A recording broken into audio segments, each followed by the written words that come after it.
रहबे उपास गे हर साल होइबे परीक्षा में पास गे सावन के सोमारी जे रहबे उपास गे हर साल होइबे परीक्षा में पास गे बाबा करे न छके करो झोल गे बाबा करे न छके करो झोल गे छौरी कामर लेके बम बम बोल गे छौरी कामर लेके बम बम बोल गे तोरा किस्मत के ताला दे तो खोल गे छौरी कामर लेके बम बम बोल गे छौरी कामर लेके बम बम बोल गे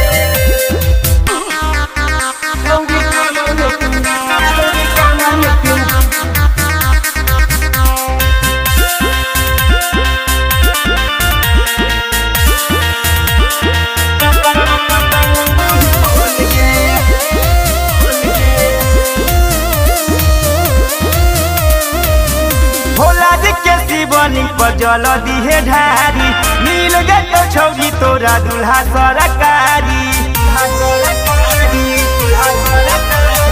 भोला जी के शिवलिंग पर जल दिहे ढारी मिल गए तो छौरी तोरा दुल्हा सरकारी एहे मेरा छौ मौका ना मोल गे एहे मेरा छौ मौका ना मोल गे छौरी कांवर लेके बम बम बोल गे छौरी कांवर लेके बम बम बोल गे तोरा किस्मत के ताला दे तो खोल गे छौरी कांवर लेके बम बम बोल गे छौरी कांवर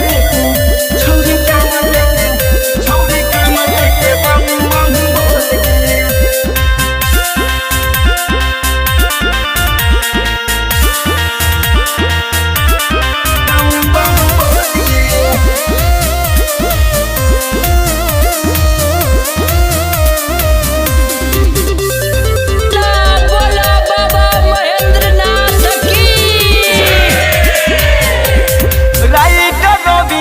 के मानी ले तू बात गे भोला के दुआरी पटे कदी माथ गे रविंदर के मानी ले तू बात गे भोला के दुआरी पटे कदी माथ गे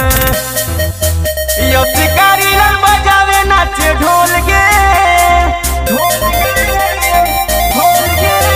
यो शिकारी लाल बजावे नाचे ढोल गे छौरी कामर लेके बम बम बोल गे छौरी कामर लेके बम बम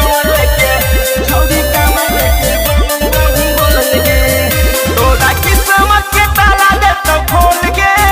छौरी कामर लेके बम बम बोल गे छौरी कामर लेके बम बम बोल गे आदित्य रिकॉर्डिंग स्टूडियो।